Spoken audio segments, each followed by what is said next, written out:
Bismillahirrahmanirrahim. Assalamualaikum warahmatullahi wabarakatuh dan salam sejahtera. Okey, saya nak terangkan tentang kepentingan makanan berkhasiat. Kesihatan diri merupakan harta yang paling berharga, namun ramai yang tidak menyadarinya sehingga ditimpa sesuatu penyakit yang tenat. Ramai juga yang tidak menyadari akan peranan pengambilan makanan yang berkhasiat untuk memastikan kesihatan yang baik.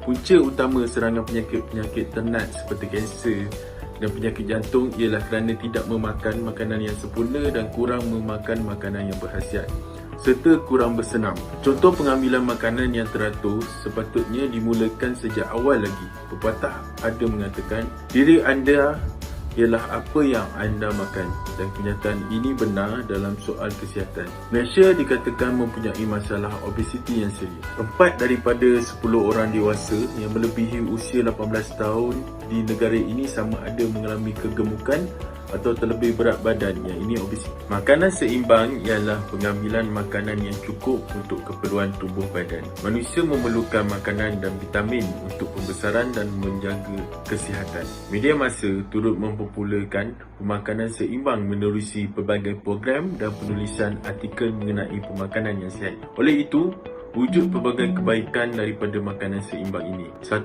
Pembesaran manusia itu lebih sempurna daripada aspek fizikal. Tubuh badan menerima semua keperluan zat yang diperlukan untuk membina tubuh badan yang kuat daripada keperluan fizikal manusia. Keupayaan fizikal yang ketara ini menjadikan seseorang manusia itu boleh menjalankan tugasnya dengan begitu baik dan sempurna. Jelaslah, pemakanan seimbang menjadi fizikal manusia itu lebih baik berbanding manusia lain yang kurang menjaga aspek pemakanannya. Nombor 2. Memberikan vitamin yang cukup kepada badan. Keperluan vitamin yang cukup ini menjadikan tubuh manusia itu lebih tahan untuk menghadapi sebarang jangkitan penyakit atau tidak mudah untuk jatuh sakit. Kesihatan manusia dikatakan perkara yang paling penting dalam kehidupan seseorang itu. Sesungguhnya, manusia yang mengamal pemakanan seimbang akan mempunyai kesihatan yang sihat sejahtera saja. Yang ketiga, mampu mengawal kadar obesiti. Salah satu aspek utama dalam pemakanan seimbang ialah manusia perlulah mengambil makanan dalam kuantiti yang kecil tetapi cukup khasiat yang diperlukan oleh badan. Pengawalan pemakanan sebegini menjadikan tubuh seseorang itu tidak terlalu gemuk dan memudahkan mereka untuk menjalankan pelbagai aktiviti, terutamanya aktiviti senaman yang mampu menyihatkan badan pula. Oleh itu, obesiti mampu diatasi jika seseorang itu mempunyai diet pemakanan seimbang dalam hidupnya.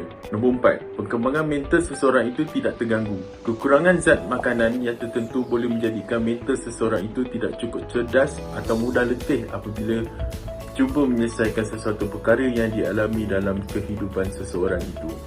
Keadaan ini menjadikan seseorang itu gagal berfikir untuk menyelesaikan masalahnya dengan lebih efektif berbanding dengan individu yang seimbang aspek pemakanannya. Jadi, pemakanan seimbang menjadikan aspek mental manusia lebih stabil dan berdaya tahan. Kesimpulannya, kita perlu mengambil makanan yang seimbang kerana semua kepentingannya sudah dinyatakan tadi. Bukan sahaja individu tetapi masyarakat dan seterusnya negara akan menerima kesan positif daripada pemakanan yang baik ini. Jika masyarakat masih ingkar dan tidak mahu berubah, sudah pasti jumlah pesakit penyakit kronik di negara ini akan bertambah pula. Ketika itu, mungkin sudah terlewat untuk kita semua mengambil langkah pencegahannya. Tepuk dada, tanya selera.